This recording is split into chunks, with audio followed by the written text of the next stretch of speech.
समबाहु कर समद्विबाहु त्रिभुज के शीर्ष का कोण 50 डिग्री है। एक की क्या है समद्विबाहु त्रिभुज, कौन त्रिभुज? इसका शीर्ष का कोण क्या डिग्री है?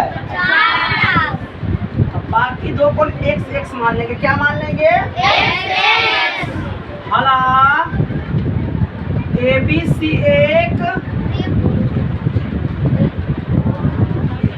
समद्विबाहु त्रिभुज है। कौन त्रिभुज है? जिसमें कोण A बराबर 50 डिग्री है। क्या डिग्री है? 50 डिग्री। बाकी दो कोण का मान निकालना है। हमें लेके कोण A प्लस कोण B प्लस कोण C बराबर त्रिभुज का तीनों कोण का मान क्या डिग्री होता है? A का मान क्या डिग्री है? B का मान क्या डिग्री है? C का मान क्या डिग्री है? या x x हो जाएगा 2x बराबर 180 डिग्री में से क्या डिग्री घटेगा? 50 डिग्री। या 2x बराबर हो जाएगा 180 में से 50 घटेगा 130 डिग्री होगा। 2 मतलब एक घटेगा 65 मतलब x का मान क्या डिग्री? तो दो जगह x है तो 65 डिग्री ये आंसर हो गया। ठीक है, चौराहे का 3:2 है। कितना है? 3:2। मानेंगे माना कि आयत की लंबाई 3x तथा चौड़ाई क्या 2x है और इसका परिमिति कितना दिया हुआ है? परिमिति क्या मीटर है? मीटर है तो निकलेगा फॉर्मूला आयत की परिमिति बराबर क्या बराबर? 2 इंटू लंबाई प्लस 2 इंटू लंबाई कितना है? 3x। चौड़ाई कितना है? बराबर परिमाप 90 मीटर है। 2 से कट जाएगा 45 मतलब है। 3 आ 2 5x बराबर 45 तो x बराबर 5 नमा x बराबर कितना? 9 मीटर होगा। x बराबर 9। और अब लंबाई कितना है? आज का लंबाई कितना माने हैं? 3x माने हैं। तो 3 गुने x के मान 9 है तो 3 गुने 9 9 तिहाई 27 मीटर। और चौड़ाई कितना है? 2x है। 2 गुने कितना? 9 दूना ये 27 और 18 दोनों आंसर हो गया। अब 17 नंबर क्वेश्चन है सलमा की उसके पिता की उम्र के 1/3 से 5 वर्ष कम है। तो मानेंगे माना कि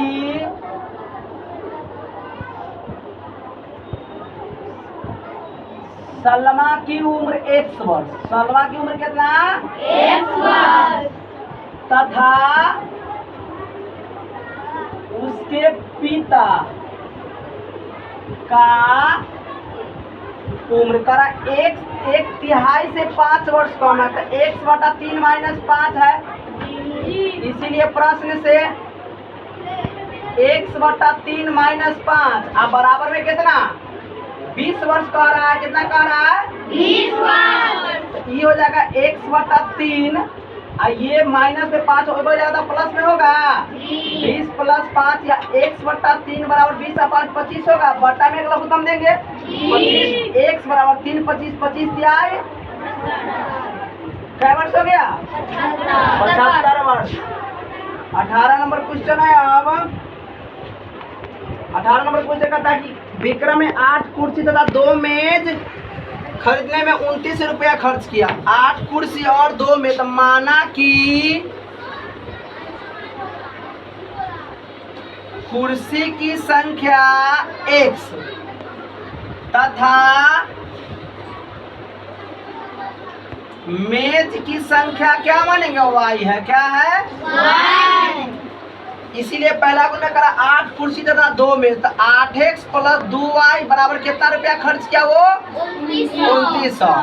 और कह रहा है कि और एक मेज का दाम है 450 रुपया। तो मेज का दाम क्या माने हैं? y माने हैं। तो y बराबर कितना? 450 है। तो इसमें y का मान रख देंगे यानी मान लेगा समीकरण एक में y का मान रख देंगे 8x + 2 गुने y के जगह पर y के मान 450 रखाएगा। आप बराबर 2900। 8x तो कहाँ ध्यान तुम्हारा कहाँ? 8x + 450 दूना 900 होगा बराबर 2900 या 8x बराबर 2900 ई प्लस में ना हो बोल जाएगा तो घटेगा 900 या 8x बराबर 2000 होगा ये कटेगा 250 मतलब x बराबर कितना 250। यानी देखो एक कुर्सी मेज का दाम 450 दी 250 रुपये कुर्सी पड़ा। कैसे रुपये पड़ा कुर्सी 250 रुपये कुर्सी पड़ा।